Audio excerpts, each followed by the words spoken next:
তো বন্ধুসকল সকলোকে শুভ আবেলি জনাইছোঁ। আজি বহু দিনৰ মূৰত এই জেগাখনৰ ফালে ওলাই আহিছোঁ। মানে বহু দিন হ'ল এইফালে আমি অহাই নাছিলোঁ। আজি বহুত দিনৰ পাছত এইফালে আহিছোঁ। মানে এইটো আপোনালোকে পৰিৱেশটো চালে গম পাই যাব। মই আগৰ ভিডিঅ'ত দেখাইছোঁ কি ধুনীয়া সুন্দৰ পৰিৱেশ। আজিৰ দিনটো এটা বিশেষ দিন হয়, ভাল দিন হয়। সেইটো কাৰণে এইখিনি জেগাত অলপমান আহিলোঁ ফিলটো ল'বলৈ। আজিৰ দিনটোৰ বিশেষ ফিলটো ল'বলৈ ওলাই আহিলোঁ। তো আপোনালোকে সকলোৱে জানে আজিৰ দিনটোৰ বিশেষত্ব কি। আজি হৈছে 5 ছেপ্টেম্বৰ শিক্ষক দিৱস। ডক্টৰ সৰ্বপল্লী ৰাধাকৃষ্ণনৰ জন্ম জয়ন্তী পালন কৰা হয়।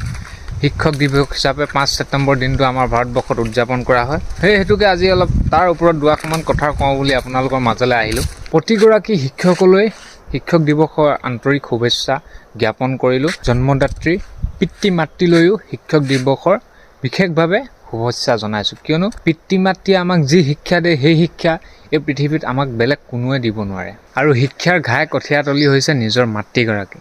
সেই হেতুকে প্ৰতিগৰাকী মাতৃলৈও শিক্ষক দিৱসৰ শুভেচ্ছা জনাইছোঁ। কেৱল পাঠ্যক্ৰমৰ শিক্ষা দিয়াসকলেই যে শিক্ষক এইটো নহয়। এই পৃথিৱীত গুৰুৰ অবিহনে একো সফল হ'ব নোৱাৰে। যিকোনো ক্ষেত্ৰত আমাক এজন গুৰুৰ সহায় লাগিবই।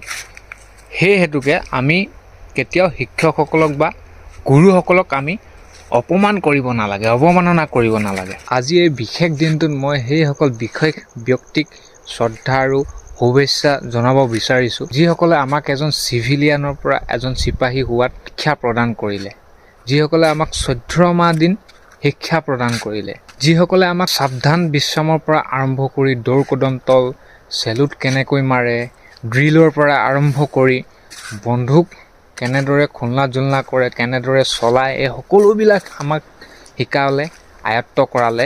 সেইসকল গুৰুলৈ মোৰ আন্তৰিক শ্ৰদ্ধা আৰু শুভেচ্ছা জ্ঞাপন কৰিছোঁ। আৰু বৰ্তমান যুগত বিশেষভাৱে দেখিবলৈ পোৱা যায় আমাৰ নতুন প্ৰজন্মবিলাকে গুৰু মানে কি, গুৰুৰ মৰ্যাদা দিব নাজানে, গুৰুক অপমান কৰে বা শিক্ষকক অপমান কৰে। কিন্তু এনেকুৱা কেতিয়াও কৰিব নালাগে। আমাৰ নতুনকৈ যিসকল নৱপ্ৰজন্ম উঠি আহিছে তেওঁলোকৰ মাজত এইবিলাক ঘটনা বেছি চলি থকা আমি দেখিবলৈ পাওঁ।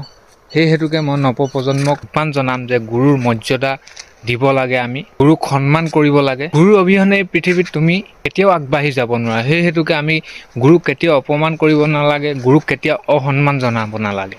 শিক্ষকসকলক এডাল মমবাতিৰ লগত তুলনা কৰা হয়, যিয়ে নিজে জ্বলি জ্বলি আনক পোহৰ দিয়ে। আজিৰ যুগততো বিশেষকৈ শিক্ষকসকলে ছাত্ৰ ছাত্ৰীক মাৰিবই নোৱাৰে, এটা বেট লগাব নোৱাৰে। শিক্ষকে এটা বেট ছাত্ৰ ছাত্ৰীৰ ওপৰত এটা বেট লগোৱাৰ লগে লগে অভিভাৱক অভিভাৱিকা মাক দেউতাকে আহি শিক্ষকজনৰ এগেইনষ্টত কমপ্লেইন দিয়ে।